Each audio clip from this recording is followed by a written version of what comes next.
Pengambilan keputusan yang efektif dalam sebuah tim adalah kunci kesuksesan dalam mencapai tujuan bersama. Untuk itu, dalam teknik pengambilan keputusan itu perlu ada beberapa yang harus dilakukan. Yang pertama itu kita harus melakukan komunikasi yang terbuka. Jadi semua tim harus memiliki memiliki kesempatan yang sama dan mereka tidak takut dicemooh atau diabaikan ketika mereka berbicara. Kemudian juga yang kedua, definisikan tujuan secara bersama. Jadi pastikan semua anggota itu memiliki pemahaman yang jelas tentang tujuan bersama. Selanjutnya yang ketiga itu adalah kumpulkan informasi yang relevan. Pengumpulan informasi yang relevan ini pastikan untuk dilakukan sebelum mengambil keputusan. Mengumpulkan informasi yang relevan ini bisa dilakukan dengan wawancara, bisa penelitian ataupun konsultasi dengan ahli. Selanjutnya itu adalah identifikasi dan mempertimbangkan pilihan. Setelah memiliki informasi yang cukup, tim perlu mengidentifikasi beberapa opsi pilihan atau alternatif yang mungkin.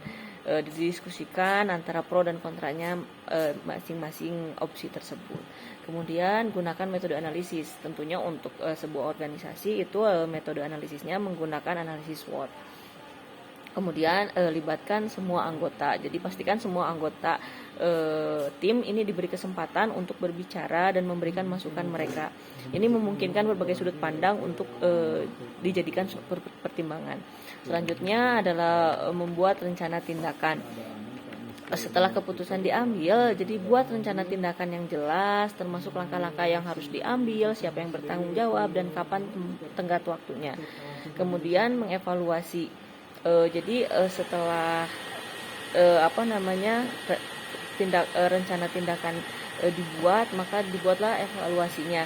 Evaluasi hasilnya yaitu tim harus melakukan evaluasi untuk melihat apakah keputusan diambil telah berhasil mencapai tujuan, dan jika tidak, tim harus siap untuk melakukan penyesuaian. Kemudian selanjutnya evaluasi proses pengambilan keputusan. Nah, setelah proses pengambilan keputusan selesai, tim juga harus mengambil waktu untuk mengevaluasi bagaimana proses tersebut berjalan.